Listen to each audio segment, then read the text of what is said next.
Welcome back. 5 minutes after 8 p.m. Time now for Crypto Talk. I'm talking to Bishop Manganyi, and we're talking about how to make Bitcoin and cryptocurrencies more easily accessible to ordinary South Africans. What are your thoughts and understanding about cryptocurrencies? I'd like to hear from you. You can interact with me on 061 766 We've seen many countries, legalize and obviously adopt, Bitcoin um, and cryptocurrency as legal tender in this regard. We've seen, central banks also be very vocal about this. Having said that, we welcome now to the program Bishop Manganyi to the segment, and we're talking about obviously cryptocurrency tonight. Good evening, Bishop. Welcome to Friday Night Live with ST. Yeah, good evening. How are you? I'm all good, man. Thanks for taking the time. Hoping you well. Great to be with us, and thanks for taking the time. Now, we've had a discussion before regarding obviously crypto and how to better understand it, but yet there is this, how can I say, misconception about cryptocurrency. And yes, maybe some people have been perhaps scammed in this regard, but how to make cryptocurrency a bit more easier for people to understand, especially South Africans. And what are some of the tips that you'd like to maybe share about maybe understanding the basics of crypto? Okay. Like I said before, on the last interview that we had around 3 months ago, uh, Yes. people need to teach themselves that there's nothing that comes quicker. And Mm. if you want to jump the basic information of about cryptocurrencies and you go want to make money, that's where you get all wrong. You need to understand why cryptocurrency, how, when did it start, and then what does it aim to achieve. Because crypto, or each and every crypto, or Bitcoin to be specific, it has its own rules. So Correct. you must follow the rules, and if you want to jump the rules, that's where you got your fingers bent. Okay, now if we're looking at obviously the easiest way to explain cryptocurrency, right? It's a digital virtual currency that's been secured by cryptography, which basically means it's impossible to make counterfeit money or to spend it twice. Many cryptocurrencies are obviously decentralized, right? So it's not regulated by a regulatory body like your SARS, etc.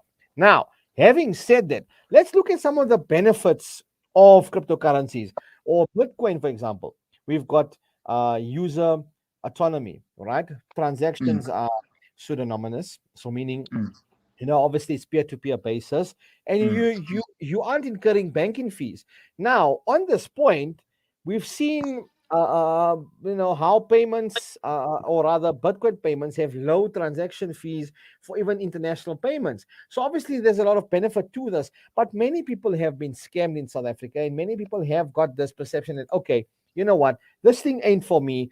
I've invested a ton of money, or I've been scammed. And I've seen some of the adverts. You go on Facebook, you go on maybe Google, you type crypto or Bitcoin, and then you see, hey, make money here, and people are just clicking, but they're not educating themselves enough to follow the regulatory body. Like, we know a safe platform for us in South Africa would be like Luno. Now looking at what international banks and central banks have been saying, right? mm, mm, Why billionaire like John Paulson's worthless call could be right.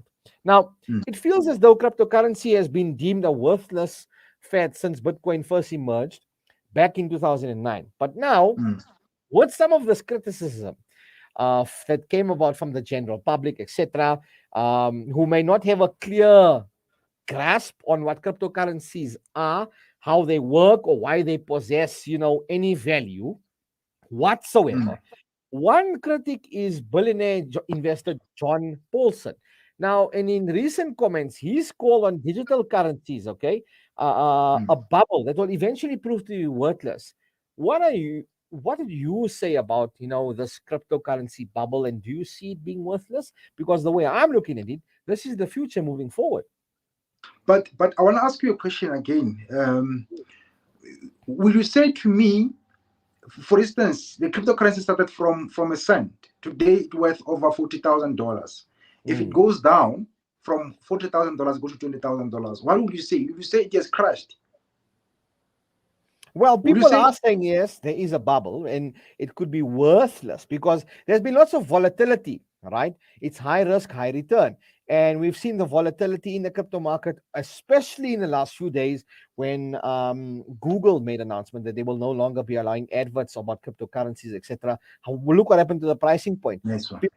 People who've invested, massive amounts have maybe lost. But those obviously who bought in at a much lower price also gained as well. So it's high risk, high return. But Nice one. let's see what the issue with crypto is. If you would be cashing out or buying the dip, right? So if you're looking at experience, exposing at least one financial scam, right? Now you get your hedge fund heavyweights, and people are saying corruption is at the heart of the um, subprime mortgage industry, etc. But wouldn't you recommend anyone in cryptocurrencies? Now, I'm talking about John Paulson, and he's saying that no, in a recent interview at Bloomberg. What would you describe this in your supply? I mean, some people are saying it's a limited supply of nothing. But I always said before, let's follow the rules. The rules of Okay, Bishop, your line is just a bit terrible there. If you can just repeat what you said there, we just lost you for a moment, Bishop. yes. Okay, we just lost Bishop Manganyi there for a sec. All right, anyway, I was talking about cryptocurrencies, right? With Bishop Manganyi, and we're going to try and get him back on air as we've lost him due to a network problem. But some of the central banks are saying you must act now on the crypto boom, right? Now, policymakers are warning that the decentralized finance and stable coins will challenge banks, businesses, and other models, right? Um, and if we look at how this whole thing obviously would pan out, um, with regards to the cryptocurrencies and these policymakers and about what obviously these banks are saying, uh, if we the kind of volatility brings to mind the dot-com bubble. Anyway, having said that, we then talk about the early 2000s where a housing crash happened, and all of that kind of things occurred as well, and the exuberance wore it obviously wore off at some point. We are going to try and get Bishop back on the line in a moment. Yeah, I believe he's back online. Bishop, sorry, man, we obviously lost you there for a moment. Now, what we were talking about is, with regards to the limited supply of nothing and with regards to the extent of obviously the demand, etc. What would your thoughts be on that? Look, I was saying before I was taken out. Look, we need to follow the rules. Number one, the rules are listed on the white paper. The white paper Yeah. says there's 21 million blocks of Bitcoin that are to exist up until 2140. 2140, these are years. And dramatically, obviously, there are a lot of influencers that are trying to pull the Bitcoin down. Now, number one, when the Mm. Google announced that they're not going to allow the advertisement of Bitcoin on Google, this simply means Mm. must tell you something. They are big boys. Big boys are not me and you. Big boys are the boys who buy it in bucks, like Elon Musk. I said it before. So Well, they when call they them try a to whale. manipulate, Yes. yes, when they try to manipulate Bitcoin, they're going to find a very good. Google is used by almost everyone in the whole world. So the minute they put the announcement on the news or on Google, they know that a lot of people are going to be aware of that, and a lot of people are going to pull out a number of investments on Bitcoin. What will happen with the price of Bitcoin? It will obviously shift a bit down, and All right. this is the right time for yes. Now, if we're looking about the local context, right, we've seen the likes of, musicians like DJ's Boom, aka Mzege Zege, Yes. how this come under fire, suggesting cryptocurrency should be introduced in the Kasi, right? I mean, coming from, YFM, being Mzege Zege, coming up with Mo Fire energy drink, and then coming up now with Mm, obviously cryptocurrency coming into the hood mm, from a business perspective.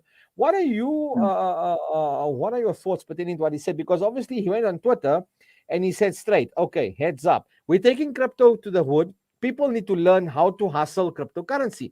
Time to mm, unlearn and relearn about money." And he's all about education. Now Twitter was set alight, and there was a lot of things happening when he was obviously saying that.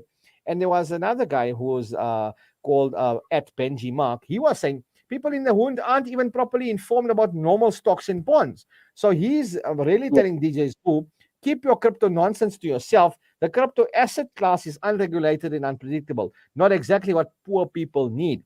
What did you say in this But when regard? we speak about regulation, when we speak about the regulations, when we speak about must question the banks now. When we question the banks, simply means when you withdraw via Luno, you go to your bank and you withdraw Yes, via Bitcoin. So yes, we are speaking about the regulations which the banks are eating alone because they have this money, we convert it from cryptocurrencies, goes straight to the bank. From the bank, it goes to our bank account. Let's stop mm, there because this information is not there on public. Yes, I'm aware of Peter Boo is doing a very good job as a public speaker, as a public figure. He announces, Bitcoins on platforms, on different types of social media and so on. But Peter Boo is still not informed about how cryptocurrency works.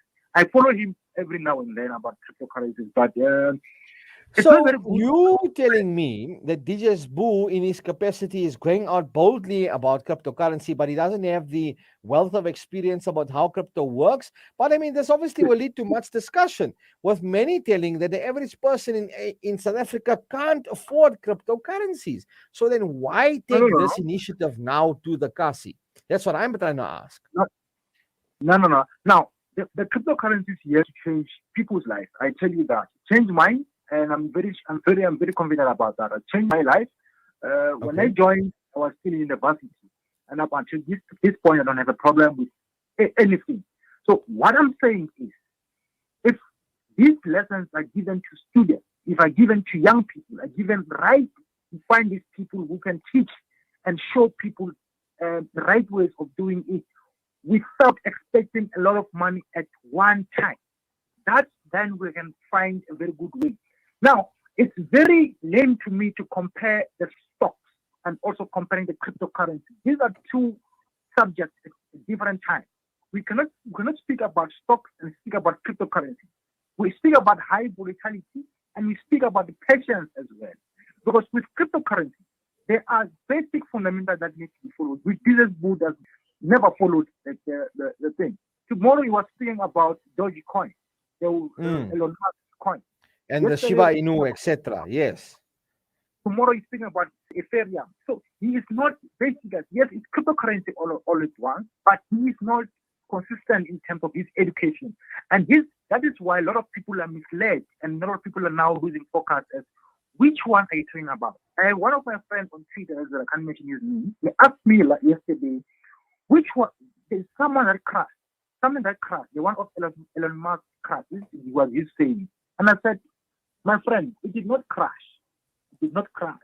It came from 10 rand. One, the Dogecoin came from 10 rand. Now it's a 3 rand. So we are saying it crashed because no one talks about it. For the fact, biggest boost not talking about it because people are waiting for him to say, look, buy more, buy deep, buy that. That is all to me. It's lame. It can't be doing that because if people now buy deep and it continues dropping deep, you know what is going to happen? People are going to lose money. Now, on this point about people losing money, and I'm looking at some of the comments that people are saying when, especially DJs Boo was saying, okay, about bringing the crypto to the currency. Some people are saying South Africans can't afford to trade Bitcoin because it's very risky to invest on. Generalize the entire crypto market so people can understand that there's a low risk option to invest on, like smaller coins, like BTT, Shiba Inu, etc. Would you agree? Okay, yes, I can agree that there is what we call initial coin offering. Yes, The initial ICOs. coin Yes, offering correct. is ICO. So the ICO simply allows me and you who do not have enough to buy and hold. Buying and hold simply means we are believing and investing in Model. a project that's still yet Yes. to succeed in the near future.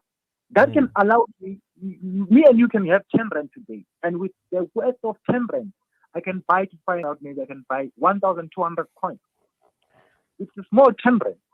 So this 10 rand can give me more than maybe 100,000 in the next 5 years. Should the coin start doing very well? But the problem that kills us as South Africans or maybe young people is that we invest today, we expect money tomorrow. Yeah, There well, is that's the thing now, now with regards to that, right? Now, if we're looking at about Dogecoin, right, where people are saying that Dogecoin will vanish, the coin will never reach even $1. But on the other hand, the current market cap of Dogecoin is around $10 billion. But if yeah, Dogecoin reaches $1 per coin this year, the market cap could be around $135 billion. But people are yeah, also asking, can cryptocurrency be converted to cash? Now, I mean, if we're looking at this, it just shows that obviously, if you have a Luno account, we know cryptocurrency, your Bitcoin can be transferred into your bank account. People don't have a wealth of experience and a general understanding of this. What would you say is the best way to make it easier for people to understand about cryptocurrency and how we can make it easier for Bitcoin to be understood, especially from a township perspective? okay, look, I know it's too risky to always say people must find education. People ask you, where do we find education? We are referring them to social media, which is maybe YouTube. Mhm. And YouTube, there's a lot of scammers there. But There's a lot remember of now, people are very misled now, when it comes to social media platforms like YouTube, now, like now, Facebook. What happens then? now you How are they here. You define? are here with me. You are here with Mm. DJ's book. I want to make it this clear. I'm forever available. Not only me, there is Brother as well, who is very informed when it comes to cryptocurrency. He's been live there on TV. We are having these people who are known, who say they have basic fundamentals of cryptocurrencies.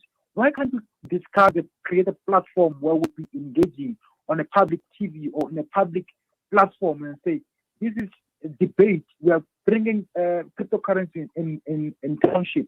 Is it good or You're bad? right. Let the audience come and raise questions, and then these questions will be answered real life. And see, no one is going to take anyone's money. We are just discussing. The discussing will now and then create a platform where people ask questions. How can we solve these issues? How can we minimize the risk? How can we maximize profit? Something like that. So if we don't create such things and we go on social media and shout Dogecoin, BTT, and whatnot, we are solving any issue because scammers are going to create Now, a very good opportunity to loot money from the market. Bishop, in a similar light, right? We look at countries in South America like El Salvador, Venezuela, Yes. many other countries, similar to, like if we take from Kasi to favela, I'm giving a scenario from your Kasi to the favelas of South Yes. America, right? We're seeing a lot of these countries adopt the cryptocurrency as legal tender. Do you see the African context and in Africa, this growing substantially this year and over the next year or two? And do you see many African countries adopting this as a means of legal tender, as what our South American counterparts have done as well? Absolutely. Look, when an American now go to Europe, when you go to Europe, everything is done in the world. Now, we check in South America now. Now today, one of my friends sent me a receipt from I don't know where you got it. He sent me a receipt of someone paid on over McDonald's in South America with Bitcoin. He bought coffee at Starbucks as well. He bought McDonald's as well with Bitcoin. He paid Bitcoin, sold the transaction and so on. This is something that is going to change lives. Look, I'm telling you now. When you look at the issue of finances, most of the time it comes to inflation rate, it always increases because we are always trying to print money. So such resources are going to be limited in terms of we're no longer going to increase when it comes to inflation because there's no money that is being printed. There's no manipulation on the economy. Everything will be done digitally. In the world of digitalization, we are going there. So why do we say we are not ready? Everything we need to be prepared for, and we need to be prepared for now. And if we don't, we're going to find ourselves.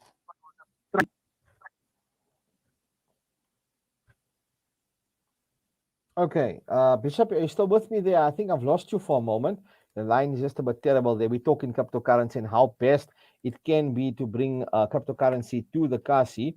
Now, if we're looking at obviously Ikasi Bucks to launch the world's first crypto mall. for Bitcoin taxis for townships, right? And if we're looking at obviously just months after a failed ICO, a South African blockchain consultancy rather called eCasibox, they're planning to launch what it calls the world's first crypto mall on-demand transport service for townships. Do you see this thing materializing? Yeah.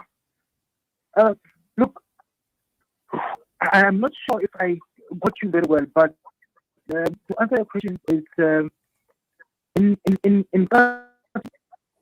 I know it won't come now, but we just need to find individuals who are going to give out the information to people freely. I don't know how, but we need to find that things. We need to create platforms to educate, especially the young people, the young ones, about the cryptocurrency. It's a very good, it's a very urgent education that needs to be applied on the economy. It's a very good, huge education. This will liberate a lot of people financially. Their lives will change. It will create, it will also decrease the issue of unemployment in the country. Okay. Now, Bishop, I want to ask you one last question before we conclude here, right? Because there's still so much we can talk about in this regard. When it comes to educating people about Bitcoin packages, we saw the similar thing when it came to indices and the likes of your foreign exchange and all of these kind of things, right? When it comes to setting up, education packages and things like that, should there be more regulation surrounding that to avoid for scams and things like this to occur, where people who are less educated just give in to somebody who's talking all technical jargon, oh, crypto this, ICO that, and then their money is taken away? Yes, I think there should be. Now, if we can also allow the universities to regulate such. Anyone who stand out there and teach must have at least a license. I think that will also help because we'll know that now Bishop Manganyi is a licensed individual who now can Yes. have ability to talk in public about cryptocurrencies. Not someone like come and say, Well, anyway, that's a topic for another segment, Bishop. I do have to push for time. I do apologize for that, but it's fine. Bishop, it's been awesome chatting with you, though. We do need to wrap up as we are pushing for the next interview, though. But on the next Crypto Talk segment, I want to talk about eCasi and making it available as taxis and as a means for payment thereafter. Bishop Manganyi, thank you so much for your time tonight. Have an awesome weekend, man. Take care. Until we chat again. bye-bye. Cheers. That's Bishop Manganyi. So we're talking about how we can better and easier make accessible information about cryptocurrencies to ordinary South Africans. Have you invested in cryptocurrency? I'd like to hear from you. Send me your feedback and your thoughts. 061 766 0355. It's 28 after 8.